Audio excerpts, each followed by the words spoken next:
চন্দন লেপন করি না, কিন্তু তোমার মুখের কথা এত মিষ্টি, এত মধুর, এই কথাকে অস্বীকার করি কি করে? তো সুন্দর করে শৃঙ্গার করেছে, আর শৃঙ্গার করে গোবিন্দের হাতে হাতটা ধরে বলছেন, প্রভু আমার একটা চাওয়া আছে, দেওয়া আছে। প্রভু তো কেউ কিছু চাইলে ফেরত দেয় না। বলছে বলো কি চাও? তোমাকে আমার এত ভালো লেগেছে, আর তোমাকে এত ভালোবেসেছি আমি, তোমাকে ছেড়ে থাকতে পারবো না, আমার সঙ্গে আমার বাড়ি চলো। এই নিয়ে খেয়েছে কি, আমি কত চিন্তা ভাবনা নিয়ে এসছি। একদিকে মনের ভিতরটা দুঃখ, মা যশোদা কাঁদছে, বাবা নন্দ কাঁদছে, তাদেরকে কাঁদিয়ে এসছি। ব্রজগোপীগণের বুক ফেটে যাচ্ছে, তাদেরকে আমি রেখে এসছি, আমার বুক ফেটে যাচ্ছে। আর এদিকে আমার আর এক মা কারাগারে বন্দী, যশোদা ওদিকে কাঁদছে, আর দেবকী এদিকে কাঁদছে, নন্দ ওদিকে কাঁদছে, তো বসুদেব এদিকে কাঁদছে। আমার কত দায়িত্ব, কত কর্তব্য, আর এখন আমি তোমার সঙ্গে গল্প করতে যাওয়ার সময়। কিন্তু এখন নিবেদন করেছেন, কি করবে? বলে প্রভু আমার এই বাক্যকে তুমি ফেলে দিও না। ঠিক আছে কুবজা, তাহলে শোনো, তোমার এই কথাকে আমি রক্ষা করব, কিন্তু এখন নয়। এখন আমার মাথায় কঠিন দায়িত্ব, অনেক দায়িত্ব, অনেক কর্তব্য, আমার সেই সমস্ত দায়িত্ব পালন করতে হবে। একদিকে জরাসন্ধ চেষ্টা করছে কি করে মথুরাকে আক্রমণ করে মথুরাকে তছনছ করবে, সেসব ভাবনা। একদিকে শিশুপাল, একদিকে দন্তবক্র, অন্যদিকে কংস, প্রত্যেকটা দৈত্যন্দ প্রতাপান্বিত এই সমস্ত অসুরেরা, তারা হিংসা নিয়ে কি করে চেষ্টা করছে ধর্মকে মাটিতে মিশিয়ে দেওয়া। কি করে? এত কর্তব্যের বোঝা, মা বাবা কাঁদছে। আচ্ছা আচ্ছা কুবজা, আমি তোমার কাছে যাব, আমি কথা দিলাম আমি যাব। ভগবান তখন জানি, কিন্তু তখন না গেলেও প্রভু আমার কথা রাখার জন্য দ্বারকা যাওয়ার আগে কুবজাকে গিয়ে সঙ্গদান করে এসেছিলেন, কুবজার মনোবাঞ্ছা পূর্ণ করেছিলেন। তাই কুবজা কি ভগবানকে ভালোবাসেনি? বেসেছে, কিন্তু কি চেয়েছে? যে প্রভু তোমার কত দায়িত্ব আছে না আছে আমি জানি না, তোমাকে আমি ভালোবেসেছি, আমার কাছে তোমাকে আসতে হবে প্রভু, তুমি আমার কাছে এসো। এ হচ্ছে কুবজার ভালোবাসা। এই অধিকার বা এই ভালোবাসাটার নাম আমাদের শাস্ত্রে দেওয়া হয়েছে সাধারণী রতি। কি বলা হয়? সাধারণী রতি, মানে যাতে সসুখ বাসনা আছে, নিজের সুখের কথা চিন্তা আছে, গোবিন্দ সুখের কথা চিন্তা এখানে নাই। কৃষ্ণকে পেলে আমি খুশি হব, এই ভালোবাসার নাম সাধারণীয়তা। আর সামঞ্জস্যরতি কি? এ হচ্ছে ব্রজগোপী নয়, কৃষ্ণ মহিষীদের প্রেম। রুক্মিণী, সত্যভামা, নাগ্নজিতি, কালিন্দী, মিত্রবৃন্দা, ভদ্রা, লক্ষণা, এই যে কৃষ্ণের অষ্ট পাটরানী এবং আরো আরো অন্যান্য যারা স্ত্রী আছে, তারা কেমন ভালোবাসে ভগবান কৃষ্ণকে। দ্বারকায় তো রাজাধিরাজ, রাজরাজেশ্বর তার রূপ, তার নামের আগে কতগুলো শ্রী শ্রী শ্রী শ্রী পদবী ব্যবহার হয়। মহারাজাধিরাজ, দ্বারকাধীশ, ভগবান শ্রীকৃষ্ণ, কত কত নামের উপাধি, বিশাল বৈভব তার। আর সেখানে তাকে ঘিরে থাকে তার অষ্ট মহাপাটরানী। সেই পাটরানীরাও কৃষ্ণকে খুব ভালোবাসে। তারা দেখে কৃষ্ণের কোনো কষ্ট হচ্ছে না তো, ঠিক মতো খাওয়া হচ্ছে তো, ঠিক মতো ঘুম হচ্ছে তো, কোনো চিন্তা নাই তো, তারা কৃষ্ণের দুঃখের কথা চিন্তা করে, আবার অনেক সময় নিজের ভালোবাসার কথাও চিন্তা করে। যখন কৃষ্ণ মুখে গোপী নাম উচ্চারণ হতে শোনে তারা, তাদের বুকটা ফেটে যায়। তারা ভাবে কি ব্যাপার, আমরা এত গোবিন্দকে ভালোবাসি, গোবিন্দের জন্য এত কিছু করি, তাও গোবিন্দ গোপী গোপী গোপী গোপী কেন নাম জপ করে? তাহলে আমরা কি গোপীকে ভালোবাসতে পারি না, নাকি গোবিন্দ আমাদেরকে ভালোবাসে না? গোবিন্দ আমাদেরকে একটু ভালোবাসো। এরা সামঞ্জস্য করে চলে, অর্থাৎ তোমারও থাক আমারও থাক। কুবজার প্রেমটা কি? তোমার কি থাকলো না থাকলো জানি না, আমি যেন ভালো থাকি, আমি যেন পাই, আমার সুখের কথা চিন্তা। সাধারণ সামঞ্জস্যবতী দ্বারকা যারা পাটরানী মহিষী, তাদের রতির বৈশিষ্ট্য হচ্ছে আমারও থাক তোমারও থাক। দ্বিতীয় স্তর আর তৃতীয় স্তরে তাহলে বৃন্দাবনের ব্রজগোপীদের প্রেম, ব্রজগোপীদের ভালোবাসা, তাদের নদীটাকে কি বলা হয় গো? বলে সামর্থ্য নদী। সে নদীর বৈশিষ্ট্য কি? গোবিন্দ, তুমি চলে গেছো আমাদেরকে ছেড়ে, আমাদের হৃদয় ফেটে যাচ্ছে। কিন্তু কি জানো, নিশ্চয় ওই মথুরায় হয়তো সুন্দরী সুন্দরী রমণী পেয়েছো তুমি। আর ওই সুন্দরী রমণীদেরকে পেয়ে, ওই শিক্ষিত মেয়েদেরকে পেয়ে, আমরা তো গ্রামের মেয়ে, আমরা অশিক্ষিত বর্বর, আমরা কি কিছু বুঝি? আমরা তো গোয়ালিনী। তাই তুমি ওই সুন্দরী ব্রজ মথুরার রমণীদের পেয়ে এই গোয়ালিনীদের কথা কি আর মনে থাকবে তোমার? মনে থাকার তো কথা নয়। কিন্তু জেনে রেখো, তবু আমরা তোমাকেই ভালোবাসি।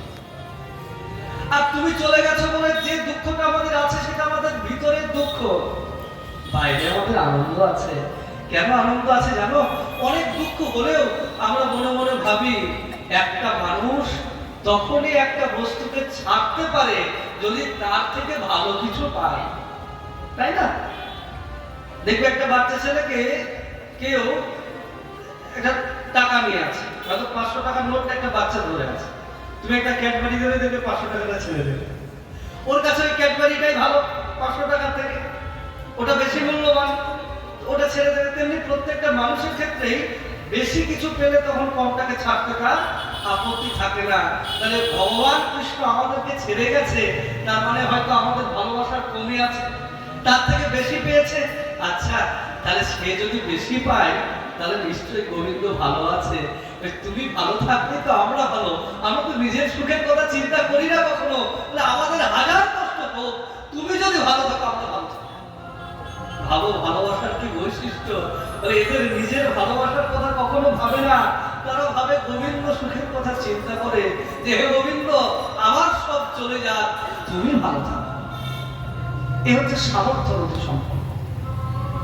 গোপীগণের যেই প্রেম, পদে ভাগবতে একলা নিতাই হইতে বাইল জগতে, আর সেই প্রেমকে এ জগতে বিলিয়ে দিলেন, ছড়িয়ে দিলেন, গ্রামের বাড়িতে বাড়িতে মানুষের কাছে বিতরণ করলেন। কে? আমার প্রভু গৌর সুন্দর, আমার প্রভু নিতাই।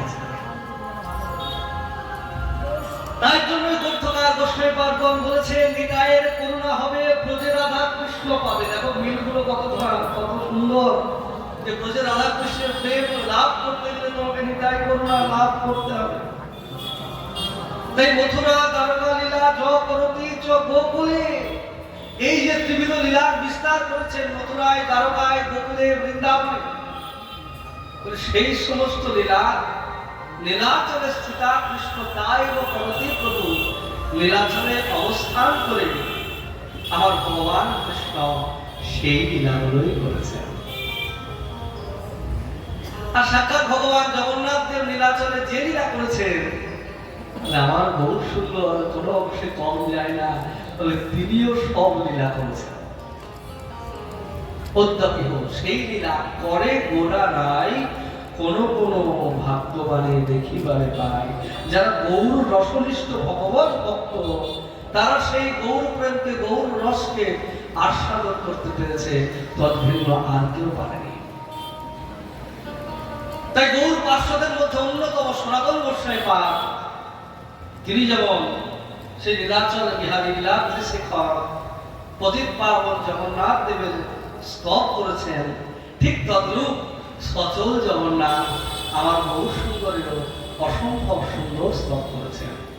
ভগবান কৃষ্ণ সম্পর্কে, জগন্নাথ সম্পর্কে গোস্বামী পাদ বলেছেন, শ্রী জগন্নাথ নীলাদ্রি শ্রীর মুকুট রত্ন হে, দারু ব্রহ্মণ ঘন শ্যাম প্রসিদ্ধ পুরুষোত্তম, প্রফুল্ল পুণ্ডরীকাক্ষ লবণাব্ধি কটামৃত, গুটিক গৌরমং পাহি নানা ভোগ পুরন্দর, নিজাধর সুধাদায়ী ইন্দ্রদুম্ন প্রসাদিত, শুভোত্তালনা ব্যাঘ্র রামানুজ নম গুণ্ডিচারথ যাত্রাদি মহোৎসব বিবর্ধন ভক্তবৎসল বন্দে ত্বাং গুণ্ডিচারথ মন্দিরম দীনহীন মহানীচ দয়াত্রী কৃত মানস নিত্য নতুন মাহাত্য দর্শিন চৈতন্য বল্লভ। বলছেন প্রভু আমার কিভাবে দীনহীন দয়াত্রু প্রভু কত লীলা করেছেন, এই রথযাত্রা প্রচলন করেছেন, গুন্ডিচা মন্দির মার্জন করেছেন এবং গুন্ডিচা মন্দিরে প্রবেশ করেছেন। আর প্রবেশ করেছেন শুধু একা নয়, কিভাবে দ্বারকায় ভগবান কৃষ্ণ একা একা লীলা করেছেন। আর এখানে আমার জগন্নাথ দেব তার হাত নাই আমরা দেখি, কিন্তু হাত না থাকলে কি হবে মা, তার একটা অদ্ভুত অস্বাভাবিক আকর্ষণ আছে, একটা অস্বাভাবিক টান আছে, যে টানে এই লক্ষ লক্ষ মানুষ প্রতি বছর পরিধামে গিয়ে হাজির হয় কিনা বলো? অনেক লোকে মুখে মুখে বলে দেখবে, বাপরে বাপ রথের সময় পুরী, রথের সময় যে ভিড় হয়। আমাদের তো সুরে সুর মেলায় বলে, হ্যাঁ বাবা রথের সময় যাওয়া যাবে না, যে ভিড় হয়। কিন্তু যারা যায় লক্ষ্য করে দেখবে প্রতি বছর যাই কিনা বলো? ঠিক দেখবে এখন তো খুব ক্রাইসিস টিকিটের, 4 মাস আগে টিকিট বুকিং করতে হয়। আর যাদের নেশা লেগে আছে না, তুমি ধরে রাখতে পারবে না। বেশিরভাগ জনকে জিজ্ঞেস করো নিয়ম সেবার টিকিট হয়েছে কিনা, দেখে বলবে হ্যাঁ হয়ে গেছে। এমনিতে বোঝে না, এমনিতে জানে না। আমি নিজে দেখেছি, অনেক লোককে দেখেছি, পড়াশোনাও বোঝে না, টিকিট কি করে কাটতে হয় তাও জানে না, ফর্ম ফিল আপ করতে হয় তাও জানে না, কিন্তু 4 মাস আগে টিকিট করতে হয় এটা জানে। বলছে বৃন্দাবনের টিকিট হয়ে গেছে তো আমার, হয়ে গেছে কি করে জানো? বাপরে 4 মাস আগে থেকে টিকিট না করলে তো টিকিট পাওয়া যাবে না, রাধা কুণ্ডে স্নানে যেতে হবে না। যারা স্নানে যায় দেখো ম্যাক্সিমাম লোকের টিকিট হয়ে গেছে। আমি নিজের কথা বলি মা তোমাদেরকে, আমি নিজে টিকিট করতে গেছি, কোথায় বাইরে গেছিলাম, ভাবছি দিন যদি শেষ হয়ে যায় কবে মনে নেই, নবদ্বীপ স্টেশনে ফর্মটা দিয়েছি, বলে আপনার কাউন্টার তো আজকে খোলেনি, কালকে খুলবে। আমি বলে অমুক ট্রেনে যে টিকিট দিচ্ছে, বলে ওই টিকিট ট্রেনটা অনেক দূর থেকে আসে তো, ওই ট্রেনটা একদিন রাত্রি 12টার পর ছেড়ে দেয়, ওই জন্য একদিন আগে দিয়ে দেয়, আপনার ট্রেনে আগামী কালকে দেবে। তো আমি তো মোবাইল নিয়ে বসে আছি যে টাইম হবে আর টিপ দেব, ওই দিন আগে হয়নি, আর টাইম হয়েছে টিপ দিয়েছি, হয়ে গেছে 6টা টিকিটে একটা করে পুরী গেছিলাম এসেছিলাম। তো দেখো ওটা বলে কি মানুষের একটা আকাঙ্ক্ষা যে যাবো, যত ভিড় হোক না, রাধাকুণ্ডে কি ভিড় হয় নিউজে ভাই, একদম জায়গা পাওয়া যায় না, বাপরে বাপ কি ভিড়। ওই যারা ভিড় বলে দেখো তারাই আগে টিকিট কেটে বসে আছে। এই রথের ক্ষেত্রে সেই একই জিনিস, প্রতি বছর মানুষ দলে দলে দলে দলে দলে ছুটছে। কিসের টানে যায়? বলে প্রভুর দর্শনের জন্য যায়, প্রভুর কৃপা লাভ করার জন্য। আর তিনি তো রক্ষা কর্তা। রে আমি যদি বাড়িতেও থাকি, যদি মনে করে আমি বাঁচবো, তো মরার হলে ঘরের ভিতরেও আমি মরবো।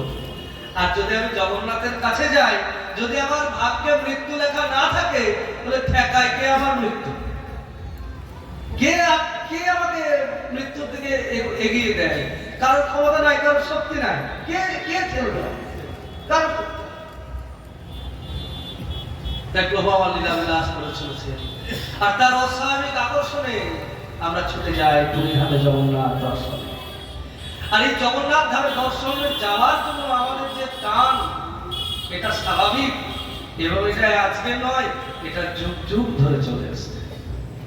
তো যতই যুগ যুগ ধরে আসুক না কেন মা, আগে যে টান ছিল জানো মা, সত্যি কথা কি, গৌর সুন্দর যখন থেকে ওই নীলাচলের মাটিতে পা রেখেছে, বলে মানুষের এই বাঙালিদের বিশেষ করে ওই যাওয়ার টানটা 100 গুণ বেড়ে গেছে।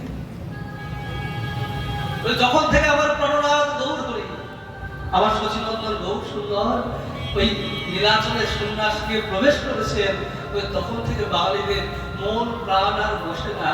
বলে তারা দেহ করে থাকে এই জায়গায়, কিন্তু মন থাকে পুরীতে। বলে কেন?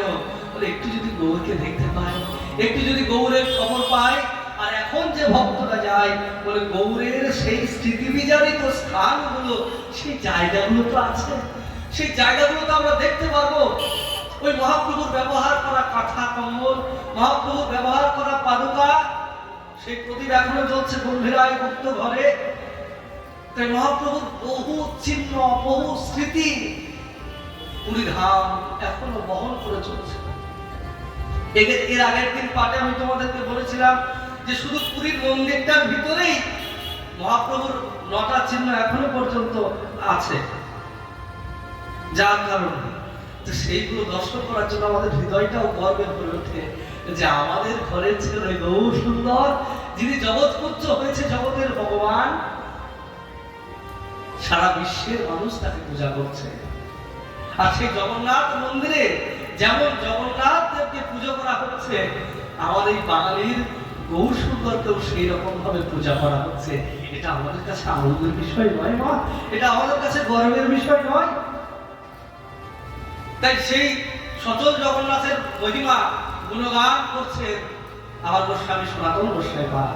তিনি বলছেন, শ্রীমৎ চৈতন্য দেবতং বন্দে গৌরাঙ্গ সুন্দর সচিনন্দন মাং ত্রাহি জাতি চূড়ামণি প্রভু আজনুবাহু স্নেহাস্য নীলাচল বিভূষণ জগত প্রবর্তিত শ্যাম ভগবান নাম কীর্তন অদ্বৈতাচার্য শ্লাষ্টাধীন সার্বভৌমাভিনন্দক রামানন্দ কৃত প্রীত সর্ব বৈষ্ণব বান্ধব শ্রীকৃষ্ণ চরণাম ভোজ প্রেমামৃত মহাম্ভুদে নমস্তে দীন দীনং মাং কদাচিৎ কিং স্মরেষ্যসি। আমি সেই গৌর সুন্দরকে প্রণাম করি, যিনি অদ্বৈত আচার্য কর্তৃক আরাধিত, সার্বভৌমের কর্তৃক অভিনন্দিত, রামানন্দ কর্তৃক প্রীত, যিনি সর্ববৈষ্ণবের বান্ধব, যিনি সকলের হৃদয়ের ধন, সেই প্রভুকে আমরা প্রণাম করি। আর সেই কথাই লিখেছেন চৈতন্য লীলার ব্যাস বৃন্দাবন দাস, মহানন্দে সর্বলোক জয় জয় বলে আইলা সচল জগন্নাথ নীলাচলে। যখন থেকে আমার নীলাচল বিহারী গৌর সুন্দর নীলাচলে পদার্পণ করলেন, যত ভক্তবৃন্দ বৈষ্ণব ছিল আমার গৌর সুন্দর আসার সঙ্গে সকলে মিলে হরিবল হরিবল করতে লাগলো, আর সকলে মিলে জয়ধ্বনি দিতে লাগলেন। বলে কেন? আইলা সকল সচল জগন্নাথ নীলাচলে।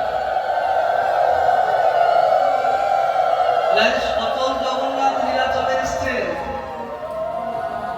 তার মানে কি ওই জগন্নাথ অচল? না, অচল বলা যাবে না, কিন্তু আমরা তো আর চোখে দেখতে পাই নাই, আমাদের তো সেই যোগ্যতা নাই, কিন্তু আমার গৌর সুন্দরকে চলে বেড়াতে আমরা তো দেখেছি। তাই আইলা সচল জগন্নাথ নীলাচলে আপনে শ্রী জগন্নাথ নেশিরূপ ধরি নিজে সংকীর্তন ক্রীড়া করে অবতরী। আপনি জগন্নাথ নেশিরূপ ধরি, সেই জগন্নাথ নিজেই গৌর হয়ে এসেছে, আর গৌর হয়ে এসে সংকীর্তনকে সঙ্গে নিয়ে জগৎকে মাতিয়ে দিয়েছে। জগতের সকলের মধ্যে কৃষ্ণ প্রেমকে হরিনামের মধ্যে দিয়ে রন্ধ্রে রন্ধ্রে শিরায় শিরায় ধমনীতে ধমনীতে প্রবেশ করিয়ে দিয়েছে। আর যারা সেই নাম একবার উচ্চারণ করেছে তাদের জীবন চলে যায়, কিন্তু নাম ছাড়তে পারে না, নামে এমনই। আর সেই প্রভু আপনি আচরি ধর্ম জীবের শেখায়, নিজে আচরণ করে জগৎ জীবকে শেখাচ্ছে।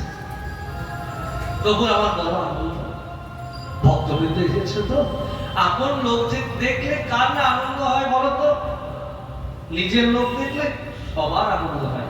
যদিও এখনকার বিষয়টা আলাদা, এখনের সঙ্গে অন্য কিছু তুলনা করা যাবে না, কারণ এখন আমাদের সমাজ ব্যবস্থাটাই পাল্টে গেছে। আগে একটা বিয়ে বাড়ি হলে দেখতে ওই কাকা জ্যাঠা মাসি মেসো, এই মাসির ঘরে তমুক, তমুকের ঘরে তমুক, মামার বাড়ি, মায়ের মামার বাড়ি, হ্যাঁ সেই আত্মীয় স্বজন একটা বিয়ে লাগলে বাড়ি একবারে গঙ্গম গঙ্গম করতো। কেন? এসছে বাড়িতে, আনন্দের আর সীমা নাই, এই আনন্দ ধরে। আর এখন তো কি করে মানুষ কাটানো যায়, বাড়িতে ঢুকতেই দেবে না, ওই ভাড়া করা বাড়ি থেকেই দাঁড়িয়ে দেবে, ওর ওখানে আসো, ওখান থেকে বাড়ি চলে যায়, বাড়ি আসার কোনো রীতি রেওয়াজ নেই। তা আপন লোক এলে মানুষ আগে আনন্দিত হতো, এখন আপন লোক এলে আগে চিন্তা করে কদিন থাকবে, আবার কি জানি আবার এক ঝামেলা, আবার এক বিরক্তিকর ব্যাপার। তো দেখো, আমার বহু সুন্দরের কাছেই বাঙালি আমাদের মতো কাঙাল, আমাদের মতো অভাগা, যারা ধর্ম কর্ম কিচ্ছু জানে না, কিচ্ছু মানে না, কিচ্ছু করে না, আর এই কলির প্রভাব, কলির করাল গ্রাস তাদেরকে এমন ভাবে গ্রাস করেছে, তার মধ্যে তারা কিছু ভুলুক আর না ভুলুক ধর্মটাকে ভুলে গেছে। এখনো তাই, আমরা অন্য কিছু বলি না, শুধু একটা জিনিস বলে যাই, আমরা সনাতন, আমরা হিন্দু ধর্মের মানুষ, এটা আমরা ভুলে যাই। কলি ঘোরতি মিরে গরসর জগজন, ধর্ম কর্ম জ্ঞান অসাধনে চিন্তামণি, বিধি বিলায় আলো আমি, গোরা বড় দয়াল ঠাকুর। তাই যখন ধর্মকর্ম সব শেষ হয়ে গেছে, আমার বহু সুন্দর এসেছেন এবং মানুষকে শেখাচ্ছেন ধর্ম করো, ধর্ম করো। বলে আমরা ওইসব পারি না বাপু, আমরা কলির মানুষ, আমরা না জানি ধর্ম, না মানি, আর না করতে পারি, আমাদের দ্বারা সব হবে না। প্রভু বলছে না রে, হবে না বললে হবে, তোমরা হবে না বললে ছেড়ে দিতে পারো, কিন্তু আমি তো তোমাদেরকে ছাড়তে পারি না। তোমাদের দুঃখে আমার হৃদয়টা কেঁদে ওঠে, তোমাদের দুঃখে আমার ভিতরটা ফেটে যায়। তাই প্রভু চিন্তা করছেন যে এদেরকে দিয়ে কৃষ্ণ ভজন করাতে হবে। কি করে করাবে? এমনি শুধু কলির মানুষ করবে না ভজন, তাই কি করে করবে? মহাপ্রভু বললেন, ভজন করতে গেলে প্রথম কি করতে হবে জানো? কি করতে হবে? হৃদয়টাকে পরিষ্কার করতে হবে। চেতনার কোন মার্জন ভব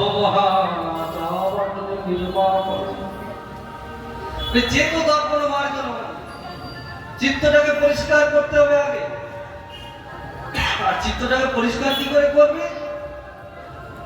বহু বলছেন সেই রাস্তাটাও আমি বলবো।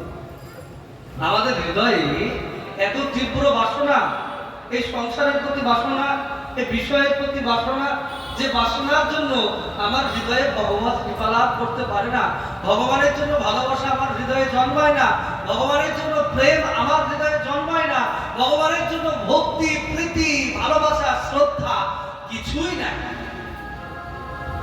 বিষয় আবিষ্ট চিত্ত। তো সেখানে কি করে ভগবত কৃপা লাভ হবে? প্রভু বলছেন তাহলে ওর ভিতরে যত ময়লা নোংরা আবর্জনা আছে ওগুলোকে আগে বাইর করতে হবে, বের করতে হবে, তারপর পরিষ্কার হয়ে যাবে। যারা জ্ঞানমার্গী, যারা জ্ঞানের পথে চলে, তারা কিন্তু জ্ঞানকে শ্রেষ্ঠ বলে। জ্ঞানকে শাস্ত্র বলা হয়েছে জ্যোতি, জ্যোতি মানে হচ্ছে আলো। এখন আমরা সবাই বসে আছি, আপনারা সবাই আমাকে দেখতে পাচ্ছেন, আমি আপনাদেরকে সবাইকে দেখতে পাচ্ছি, পাচ্ছি কিনা? এখন যে জ্ঞানের প্রচার করে সে কি বলবে? যে জ্ঞান ছাড়া এই জগৎটা কি অন্ধকার। জ্ঞান যদি আলো হয় তাহলে জ্ঞান ছাড়া এই জগৎ কি অন্ধকার। তাই বৈষ্ণবগণকে বলছে, শোনো বৈষ্ণবগণ, তোমরা যে বলছিলে তোমাদের মহাপ্রভুর ধারা উন্নত, উজ্জ্বল, রসাম, শ্রেষ্ঠ ধারা, এর উপরে আর কিছু হতে পারে না, এটাই সর্বশ্রেষ্ঠ। আর তাই যদি সর্বশ্রেষ্ঠ হবে, জ্ঞান না হলে তো সবই অন্ধকার, তাহলে তো অন্ধকারে পরিপূর্ণ হয়ে যাবে, তুমি আলো পাবে কোথায়?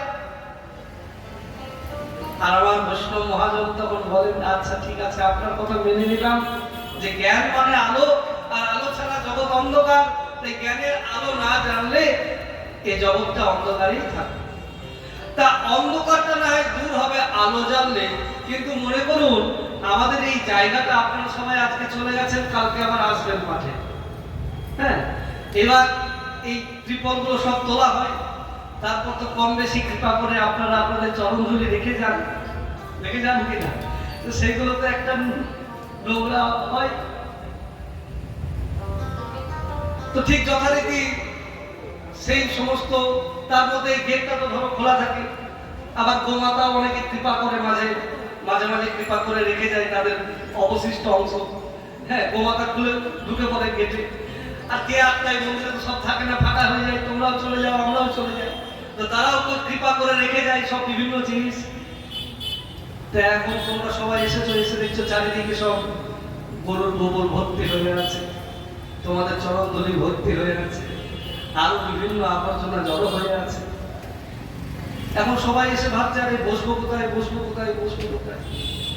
তো আমি গিয়ে বললাম সেই আরে বসার অসুবিধা কোথায়, আরে আলো জ্বেলে দাও তাহলেই হয়ে যাবে। তো ফটাফট ফটাফট সব আলোগুলো জ্বেলে দিলাম। আচ্ছা আমার সব আলোগুলো জ্বাললাম, তাহলে কি জায়গা সব পরিষ্কার হয়ে যাবে? কি বলুন, হ্যাঁ কি না? জোরে হবে না। কেন হবে না? বলে আলো জ্বাললে অন্ধকার যাবে, এই নোংরা আবর্জনা যাবে না। নোংরা আবর্জনা যাবে কিভাবে? কিভাবে? তোমরা প্রতিদিন বাড়িতে ঘরে কি করো? সকালবেলায় উঠে ঝাড় দাও, কি দিয়ে? ঝাড়ু দিয়ে। ঝাড়ু দিলে তখন পরিষ্কার হবে। তো আলো যখন জ্বালবে দেখবে তুমি ওই নোংরা আবর্জনা গুলো পরিষ্কার হবে না। আর তার জন্য কি করতে হবে? আমার মহাপ্রভু সেকালের বলে হাতের মধ্যে ঝাঁটা ধরো আর পরিষ্কার করো। বলে যত ঝাড়ু লাগাবে তত পরিষ্কার হবে।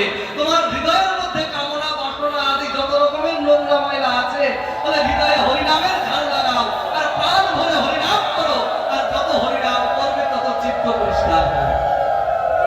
রাম নাম के सामने से जो मन की मैले छुड़ाएगा, निर्मल मन के दर्पण में ओ राम का दर्शन पाएगा। कृष्ण नाम के सामने से जो मन का मैले छुड़ाएगा, निर्मल मन के दर्पण में वो कृष्ण का दर्शन पाएगा। তুমি আয়নায় মুখ দেখছো আর দেখছো আয়নার মধ্যে সব ধুলোতে ভর্তি হয়ে আছে, তো মুখ দেখতে পাবে? কি করবে? আগে ধুলোটাকে পরিষ্কার করবে, আর যেই পরিষ্কার করবে আয়নাটা চকচক, এদিকে শরীর দেখা যাচ্ছে সুন্দর। তেমনি আমাদের হৃদয়ে যত নোংরা ময়লা আছে, সেই সমস্ত নোংরা ময়লাগুলো দূরীভূত হবে কিভাবে? আমার মহাপ্রভু বললেন হৃদয়কে হরিনামের দ্বারা পরিষ্কার করো। কোনো হরিনাম করতে পারি না, বুঝতে পারি না, জানতে পারি না, হরিনামের প্রতি অনুভব হয় না, তাহলে কি করবো?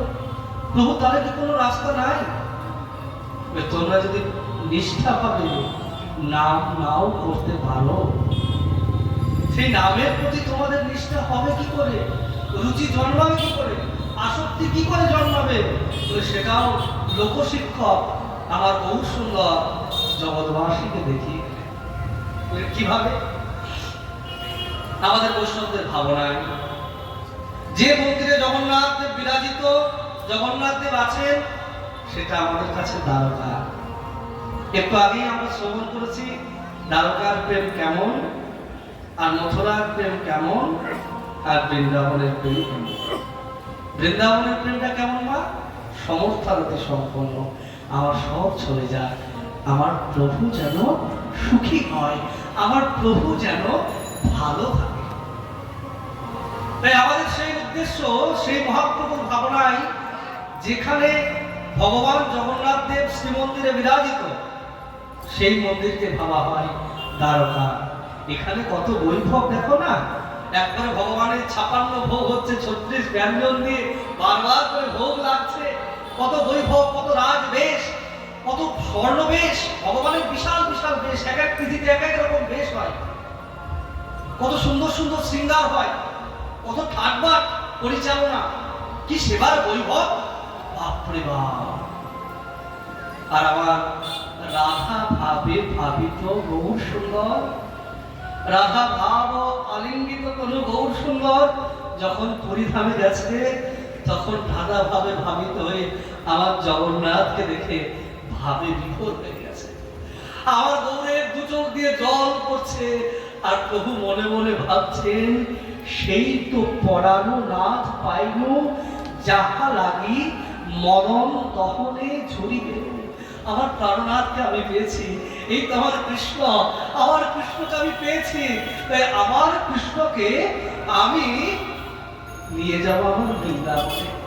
আর একবার যদি আমার বৃন্দাবনে আমার কৃষ্ণকে নিয়ে যেতে পারি, আমার বৃন্দাবন থেকে আমি আমার কৃষ্ণকে, আমি আমার প্রাণনাথকে আমি আর যেতে দেব না, আর যেতে দেব না, আর যেতে দেব না। তাহলে আমার প্রভু আসবেন কোথায়? আসবেন বৃন্দাবনে, যেটাকে আমরা মাসির বাড়ি বলি। মাসির বাড়ি শব্দটা একটা প্রচলিত কথা। মাসি কার মাসি? জগন্নাথের মাসি। আর জগন্নাথের যদি মাসি হবে তাহলে মায়ের নাম কি বলতো? জগন্নাথের মায়ের নাম কি? জগন্নাথের বাবার নাম কি? নীলমাধব জগন্নাথেরই একটা প্রতিমূর্তি। নীলমাধব বিগ্রহই জগন্নাথ রূপে এসেছেন। হ্যাঁ, মাসির নাম কে বললেন? নীলমাধব। মনে হয়েছে বলেছেন। তাহলে জগন্নাথের মাসি মাসি কথাটা প্রচলিত হয়েছে। ওই মন্দিরটা হচ্ছে গুন্ডিচা মন্দির। গুন্ডিচা মন্দির নাম কেন? যে রাজার জন্য জগন্নাথ দেব এই জগতে এসেছেন, সত্য যুগে রাজার নাম ইন্দ্রদুম্ন। ইন্দ্রদুম্নের স্ত্রীর নাম ছিল গুন্ডিচা। গুন্ডিচার নাম অনুসারে এই মন্দিরের নাম হয়েছে গুন্ডিচা মন্দির। পাশে গুন্ডিচা মন্দিরের পিছনেই আছে ইন্দ্রদুম্ন সরোবর। তো যাই হোক, এই গুন্ডিচা মন্দিরকে আমরা গুন্ডিচা মন্দির হিসাবে দেখি না। মহাপ্রভুর ভাবাদর্শে, মহাপ্রভুর ভাবনায়, বৈষ্ণবদের যে চিন্তাধারা, ভাবধারা, তাদের যে ভজনের দ্বারা, তাতে এই মাসির বাড়ি তোমরা যেটাকে বলো, যেটাকে গুন্ডিচা মন্দির বলা হয়, এটাকে বৃন্দাবন ভাবা হয়। তো সাক্ষাৎ দ্বারকা থেকে বৃন্দাবন ধামে আমার প্রাণনাথ কৃষ্ণচন্দ্র আসবেন। আর তিনি এসে যেখানে বসবেন, সেই জায়গাটা যদি নোংরা, ময়লা, আবর্জনা, দুর্গন্ধ, পচা এরকম থাকে, তাহলে কি ভালো লাগে বলো মা? প্রভু আসার আগে আমাদের মন্দিরের সেবকরা এই জায়গাটা খুব সুন্দর করে পরিষ্কার করে। তাই লোকশিক্ষক গৌর সুন্দর তিনি সর্বপ্রথম জগৎবাসীকে শিক্ষা দেওয়ার জন্য তিনি জগতের ভগবান হয়ে হাতের মধ্যে ঝাড়ু নিলেন, আর বাম হাতে কলসিতে জল নিলেন। আর হাতে ঝাড়ু আর কলসিতে জল নিয়ে জগৎবাসীকে ডাকলেন, ওরে জগতের জীব, আয় আয়, তোরা যদি তোদের হৃদয় মন্দিরকে পরিষ্কার করতে হয়, যদি ভগবত মন্দিরকে পরিষ্কার করতে হয়, তাহলে কিভাবে পরিষ্কার করতে হয় তোদেরকে আমি শিখিয়ে দেবো। ভাবো মহাপ্রভুর করুণা, এমন দয়া, এমন করুণা এ জগতে আর কার আছে? আর কারণ নাই। ভগবান কৃষ্ণ তিনিও উদার, তিনিও ভগবান ছিলেন, কিন্তু তার মধ্যে এতটা করুণা ছিল না। তিনিও অনেক কিছু করেছেন, আমার গৌরের মতো করেননি, পারেনি, করেনি, করেনি। চলে যাও কুরুক্ষেত্রের প্রান্তরে। কুরুক্ষেত্রে যুদ্ধের পরে যখন রাজা যুধিষ্ঠির রাজা হয়েছে হস্তিনাপুরে, রাজমাতা হয়েছে কুন্তি, বিজয় হয়েছে না যুধিষ্ঠিরের। আর সকলকে বিজয় করার ফলে বাড়িতে হয়েছে রাজসূয় যজ্ঞ শুরু হয়েছে। অনেক বড় রাজসূয় যজ্ঞ, এত বড় রাজসূয় যজ্ঞের বিরাট আয়োজন। আর একটা বড় আয়োজন তোমার একা একা হয় না। এই যে আমাদের মন্দিরে অনুষ্ঠান হচ্ছে, এই অনুষ্ঠান শ্রী গুরুদেব এবং গুরু পরিবারের ঐকান্তিক প্রচেষ্টায় হচ্ছে, কিন্তু তাদের কৃপা শক্তি, তাদের প্রচেষ্টা সম্পূর্ণরূপে থাকলেও তোমাদের সকলের অবদান কোনো না কোনো ভাবে আছে। যদি তোমরা কেউ না আসতে, তাহলে কি এত সুন্দর পরিবেশ সৃষ্টি হতো? তাহলে হরিকথা এত ভালো লাগতো নাকি এত আনন্দ হতো? তাই প্রত্যেক জনার এখানে কিছু না কিছু ভূমিকা আছে। কেউ লাইট লাগিয়েছে, কেউ মাইকে কাজ করছে, কেউ প্যান্ডেলে চট পাচ্ছে। প্রত্যেকে মানুষ, যার যেরকম শক্তি সে সেরকম ভাবে সহযোগিতা করছে এবং অংশগ্রহণ করছে। তবে একটা সুন্দর কাজ হচ্ছে। আর সবাই যদি সুন্দরভাবে, সুষ্ঠুভাবে অংশগ্রহণ না করতো, সাহায্য না করতো, তাহলে কি এত সুন্দর কাজটা এত সুন্দরভাবে হতো? কখনোই সেটা সম্ভব। তো রাজা যুধিষ্ঠির রাজসূয় যজ্ঞ করবেন, কত কাজ, ভাবতে ভাব। তাহলে কি করা যাবে? এত কাজ সামাল দেওয়া যাবে কি করে? যখন আমাদের কাজ বেশি হয়ে যায় তখন আমরা দেখি এই পল্টু তুই বাজার করবি, এই মন্টু তুই দোকান করবি। দেখবে আমরা বাড়িতে একটা কাজ হলে সব দায়িত্ব ভাগ করে দিই। ব্রাহ্মণ ঠাকুর ব্রাহ্মণ করবে, ও রান্না করার দায়িত্ব সে রান্না করবে, আর ও বাজার করার দায়িত্ব সে বাজার করবে, এক একজন এক একটা করবে। ঠিক সেরকম যুধিষ্ঠির মহারাজ সব দায়িত্ব ভাগ করে দিচ্ছে। ওই শোনো শোনো অর্জুন, তুমি তো যুদ্ধবিদ্যা জানো, তুমি প্রহরীর কাজ করবে, তুমি চারিদিকে পাহারা দেবে যেন কোনো বিপদ আপদ না হয়। ভীমকে ডেকেছেন, বলে ভাই তুমি ভালো খেতেও পারো আর ভালো খাওয়াতেও পারো। যে নিজে খেতে বেশি পারে কিন্তু লোককেও ভালো করে খাওয়াতে মন থাকা চাই। তো ভীম তো খানেওয়ালা পার্টি আছে, তো ভীমকে খাওয়া দাওয়ার ডিপার্টমেন্টে দায়িত্ব দিয়েছে যে তুমি এই দিকটা তুমি দেখভাল করো। এক একজনকে এক একটা দায়িত্ব দিচ্ছে। ভান্ডারের দায়িত্ব দিয়েছে দুর্যোধনকে, তা ভান্ডারে নিয়ে সবসময় কাজকর্ম করে অভ্যাস আছে। সবাইকে সব দায়িত্ব দেওয়া হয়েছে, কাকে দায়িত্ব দেওয়া হয়নি জানো? ভগবান কৃষ্ণ তো ভগবান, কিন্তু তাদের তো সম্পর্কে মামাতো কৃষ্ণ তো ভাই, দাদা ভাই সম্পর্ক। যুধিষ্ঠির বড়, কৃষ্ণ ছোট, তাই দাদা বলে মান্যতা দেয় যুধিষ্ঠিরকে সবসময়। যার জন্য অর্জুনকে উপদেশ দিয়েছেন নিজে, আর যুধিষ্ঠিরের বেলায় নিয়ে গেছেন বিশ্বদেবের কাছে, বিশ্বদেবকে দিয়ে যুধিষ্ঠিরকে উপদেশ দিয়েছেন। কতটা মর্যাদা কেন দেখো ভগবানের।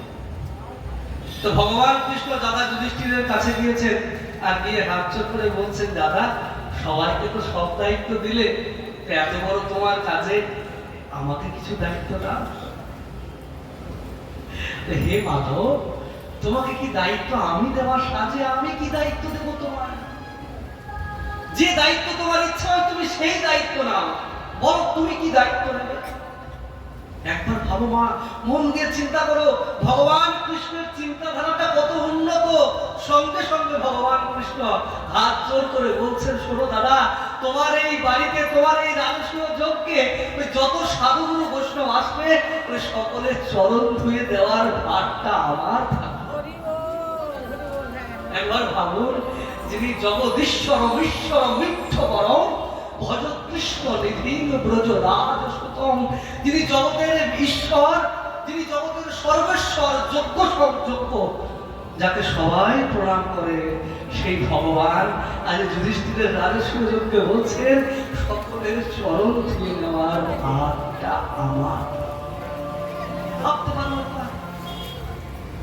আর আমার গৌরের কৃপা, আমার গৌর প্রেমিক ভক্তবৃন্দ ভগবান কৃষ্ণের দিকে চেয়ে বলে, প্রভু কৃষ্ণচন্দ্র তুমি অনেক অনেক উপরে উঠেছো বটে, কিন্তু আমার গৌরের মতো তোমার দয়া নাই। কেন? তুমি গেলে রাজসূয় যজ্ঞে সকলের চরণ ধুয়ে দিলে সাধুগুরু বৈষ্ণবের, কিন্তু একবার তো বলতে পারলে না যে অর্জুন তুই আয়, নকুল তুই আয়, ভীম তুই আয়, আমি জলটা ঢালি তুই মুছিয়ে নে, তাহলে তারাও কৃপা পেত সাধুগুরু বৈষ্ণবের। তুমি একা কৃপা নিলে আর তাদেরকে বঞ্চিত করলে। আর আমার গৌর সুন্দর বলে, তিনি যখন গুন্ডিচা মন্দিরে গেছেন একা যায়নি, নিজে হাতে ঝাড়ু নিয়েছেন, আর সমস্ত ভক্তবৃন্দদেরকে বলছেন, আয় আয় রামানন্দ তুমি এসো, এসো ভক্তেশ্বর, এসো সার্বভৌম ভট্টাচার্য, সকলের হাতে ঝাড়ু দিয়ে বলছেন, যে যত বেশি ধুলো সংগ্রহ করতে পারবে সে তত বেশি গৌর সুন্দরের কৃপা লাভ করতে পারবে, সে তত বেশি জগন্নাথের কৃপা লাভ করতে পারবে, সে তত বেশি রাধারানীর কৃপা লাভ করতে পারবে। তাই প্রভু আমার নিজ হাতে ঝাড়ু সেবা করছেন, গুন্ডিচা মন্দির মার্জন করছেন, আর ভক্তদের নিয়ে মন্দির মার্জনা করছেন। প্রভু মন্দির মার্জনা করতে থাকুন। পরবর্তী কথা মহাপ্রভু কৃপা হলে আমরা আবার পরে আস্বাদন করবো। এখন আমাদের পরম আন্তরিক বাবা শ্রী গুরুদেব এসে উপস্থিত হয়েছে, আমরা গুরুমুখে হরিকথা শ্রবণ করবো। নিতাই গৌর সীতানাথ।